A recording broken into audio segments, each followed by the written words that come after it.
Good day, ladies and gentlemen. Today I'm going to show you how to send a snap. Welcome to your camera roll as a normal snap. So just give me 1 second. Let's dive in here.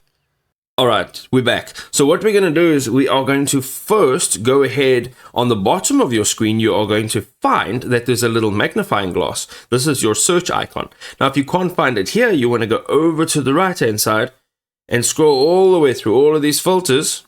You can stop at 1 or 2 every now and then if you'd like to, but ultimately you're going to go all the way to the end where you'll find the magnifying glass. Okay, you will get to this page right over here.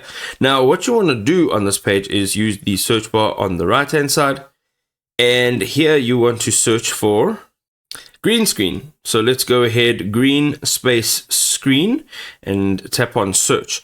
Now what you will find here is a bunch of options, but ultimately they will actually work the same.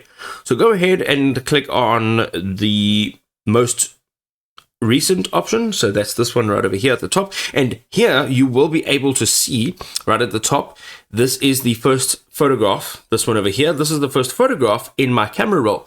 And what we can actually do is click on view all on the left side over here. You're going to go and click on view all, and this will be your entire camera roll. So once you've opened your entire camera roll, you'll then be able to select the image that you would like to post. So let's do this. I'm going to use this very cool photograph of my eyeball, and now I'm going to just turn my camera to an area where my face is not visible. So let's just move it like that over there, and here you can see if you go ahead and you tap on the green button, or you want to send it or modify it and add anything else to it, you can. But ultimately this will now look like a snap that is directly being taken on Snapchat and not directly from your camera roll.